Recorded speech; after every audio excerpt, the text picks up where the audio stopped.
NCP ಮುಖ್ಯಸ್ಥ ಮತ್ತು ಮಹಾರಾಷ್ಟ್ರದ ಉಪಮುಖ್ಯಮಂತ್ರಿಯಾಗಿರುವ ಅಜಿತ್ ಪವಾರ್ ಅವರು ಬುಧವಾರ ಬೆಳಿಗ್ಗೆ ಮುಂಬೈನಿಂದ ಬಾರಾಮತಿಗೆ ಹೊರಟಿದ್ದ ವಿಮಾನ ಪತನಗೊಂಡು ಮೃತಪಟ್ಟಿದ್ದಾರೆ.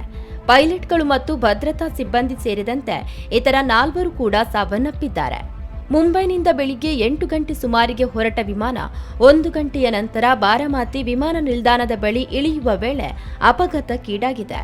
ಸ್ಥಳೀಯ ಸಂಸ್ಥೆ ಚುನಾವಣೆಗೆ ಮುಂಚಿತವಾಗಿ ಪವಾರ್ 4 ಪ್ರಮುಖ ಸಾರ್ವಜನಿಕ ಸಭೆಗಳಲ್ಲಿ ಭಾಗವಹಿಸಬೇಕಿತ್ತು. ಸ್ಥಳದಿಂದ ಬಂದಂತಹ ದೃಶ್ಯಗಳಲ್ಲಿ ಬೆಂಕಿ ಮತ್ತು ಹೊಗೆ ದಟ್ಟವಾಗಿ ಆವರಿಸಿದೆ. ನಜ್ಜುಗುಜ್ಜಾದ ವಿಮಾನದ ಅವಶೇಷಗಳ ಮಧ್ಯೆ ದೇಹಗಳನ್ನು ಹೊರಗೆ ತೆಗೆಯುತ್ತಿರುವ ದೃಶ್ಯಗಳು ಕಂಡುಬಂದಿದೆ.